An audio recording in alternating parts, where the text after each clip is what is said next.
Brasil, Coração do Mundo, Pátria do Evangelho, Humberto de Campos, capítulo 13, Pombal e os Jesuítas. Após o reinado de esbanjamentos de D. João V, eleva-se ao trono de Portugal D. José I, como o quinto rei da dinastia Bragantina. O soberano escolhe para seu primeiro-ministro a Sebastião José de Carvalho e Melo, depois conde de Oeiras e, mais tarde, marquês de Pombal. As falanges espirituais, desvelando-se pela evolução portuguesa, haviam escolhido previamente esse homem para a reconstrução das energias da pátria após os desvarios de D. João V, o monarca esbanjador e arbitrário que nunca reuniu as cortes para uma consulta necessária aos interesses do povo. Porém, o escolhido não soube corresponder integralmente às sagradas expectativas dos gênios espirituais da terra portuguesa. Se construiu grandes obras no plano das realizações materiais, cometeu graves injustiças com a sua ditadura renovadora. Pombal ascendeu à posição de ministro, depois de absorver as ideias novas que percorriam os setores de todas as atividades do Velho Mundo, ao sopro dos enciclopedistas. O mundo diplomático lhe deu já a conhecer a técnica política de um Roberto Walpole. E, enquanto a sua pátria se algemava aos tribunais da Inquisição com sérios prejuízos para a educação nacional, o seu cérebro se povoava de planos audazes e reformadores.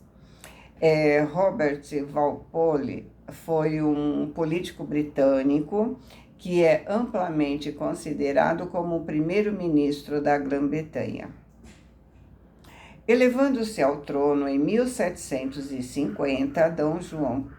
José I o escolhe o Pombal, imediatamente para chefe supremo do seu governo e, quando em 1755 Lisboa foi parcialmente destruída por um terremoto, o ministro renovador teve a oportunidade de demonstrar as suas possibilidades criadoras, reedificando a cidade, que renasceu de seus esforços mais engrandecida e mais bela. Mas o Marquês de Pombal, desde os primórdios de sua ação no governo, não tolerava os jesuítas, que nas cortes europeias se intrometiam em todos os negócios da política do século, com a pretensão de imunizar o mundo inteiro das correntes de pensamento da Reforma.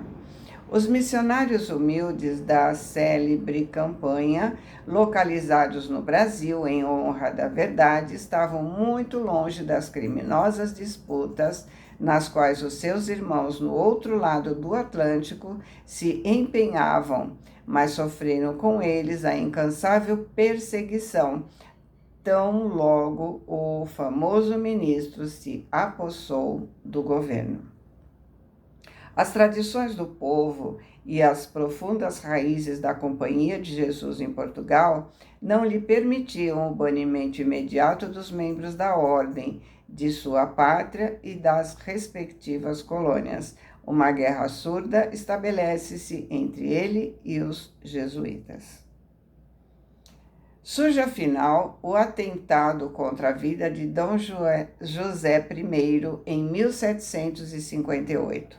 No dia 3 de setembro desse ano, quando regressava de uma entrevista ao Palácio da Ajuda, o soberano foi alvejado a tiros de bacamarte, partidos de um grupo de pessoas desconhecidas. Bacamarte era uma arma antiga de fogo de cano longo. As suspeitas recaíram no Marquês de Távora e seus filhos, no Conde de Atuguia e no Duque de Aveiro. Embora esse último fosse um dos implicados no movimento regicida, O mesmo não acontecia com os távoras, inocentes daquele delito. Instaurava-se um processo que terminou, apesar de todas as suas clamorosas irregularidades, com a sentença de morte para todos os implicados. Em vão, os portugueses influentes na corte procuraram modificar a decisão do ministro. Os condenados sofrem os mais horrorosos suplícios em Belém, e a própria Dona Leonor Tomásia, Marquesa de Távora, foi decapitada. Pombal aproveita a oportunidade que se oferece para justificar a expulsão dos jesuítas, os quais ele apresenta como autores indiretos do atentado. E Dom José I, às instâncias do seu válido, assina sem hesitar o decreto de banimento. Esse ato de Pombal se refere largamente na vida do Brasil. Esse ato de Pombal se reflete largamente na vida do Brasil. Todo o movimento de organização social se devia, na colônia, aos esforços dos dedicados missionários. O clero comum possuía escravos numerosos e chegava a defender o direito suposto dos escravagistas, incentivando a caça aos índios e abençoando a carga misérrima dos navios negreiros. Porém, os jesuítas sempre trabalharam nos primórdios da organização brasileira, dentro dos mais amplos sentimentos de humildade. Aldeavam os índios, aprendiam a língua geral, a fim de influenciarem mais diretamente no seu ânimo, trazendo as tabas rústicas a comunidades da civilização, e foram talvez naqueles tempos passados os únicos refletores dos ensinamentos do alto, com o seu verbo inspirado advogando a causa de todos os infelizes. A sua expulsão do Brasil retardou de muito tempo a educação das classes desfavorecidas, e se o ministro de Dom José I estendeu algumas vezes o seu dinamismo renovador até à pátria do Evangelho, essas ações poucas vezes ultrapassaram o terreno material, até porque, mesmo alguns melhoramentos introduzidos no Rio de Janeiro pelo conde de Bobadilla, que levantou ali a primeira oficina tipográfica do país, foram por ele destruídos à força de decretos que representaram sérios obstáculos à facilidade de educação no território da colônia. A esse templo, contemplando a anulação de seus esforços, os missionários humildes da cruz procuraram Ismael com os seus aflitivos apelos. Seus trabalhos eram abandonados por força das determinações do ministro arbitrário.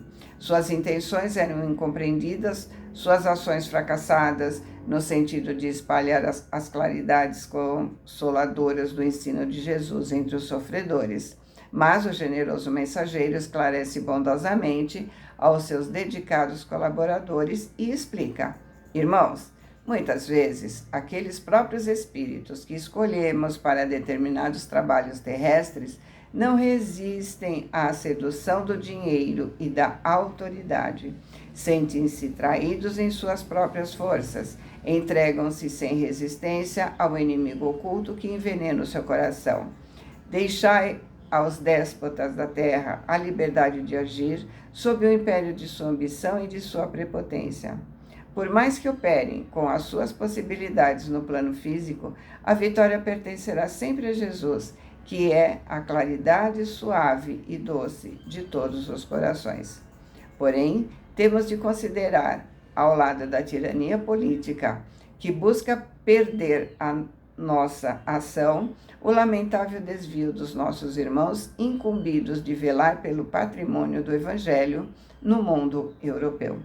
Infelizmente, eles não têm procurado levar a luz espiritual às almas aflitas e sofredoras, clareando as estradas dos ignorantes e abençoando o rude trabalho dos simples. E sim, buscam influenciar, junto dos príncipes do planeta, disputando os mais altos lugares de domínio no banquete dos poderes temporais de todos os países em que a Igreja do Ocidente milita. Peçamos a Jesus pelos tiranos e pelos nossos companheiros desviados da consciência retilínea. Se terminarmos agora uma etapa de nossa tarefa, na qual aproveitamos os elementos que nos oferecia a disciplina na companhia fundada por Loyola, prosseguiremos nosso trabalho dentro das novas modalidades. Deixemos aos mortos o cuidado de enterrar seus mortos, como ensinou o Divino Mestre em suas lições sublimes. Vossos irmãos, transformando a cruz do Cristo num símbolo de opressão e despotismo, nos tribunais malditos da Inquisição, cavam a sepultura moral de suas almas, que se compadecem com o sacrilégio e com a ignomínia. Quanto aos políticos, eles têm uma órbita de ação que não lhes é possível ultrapassar. O tempo e a experiência, com a dor que é a sua eterna aliada, ensinarão às suas consciências a lei de fraternidade e de amor por eles esquecida, nos dias do seu apogeu e da sua glória efêmera sobre a face do mundo. Oremos por eles e que Jesus, na sua bondade infinita, acolha os nossos corações sob o manto da sua misericórdia. Enquanto oravam, gotas suaves de luz derramavam-se do céu sobre os caminhos tenebrosos da terra, e a palavra profética de Ismael teve em breve a sua realização. A companhia de Jesus foi suprimida pelo próprio Papa Clemente XIV em 1773, para reaparecer somente em 1814 com Pio VII. Nunca mais os jesuítas puderam readquirir o imenso prestígio que possuíam no Ocidente, e quanto ao Marquês de Pombal, conheceu no silêncio a lição do abandono e do esquecimento dos homens. No dia em que D. José I agonizava, o cardeal de Lisboa, D.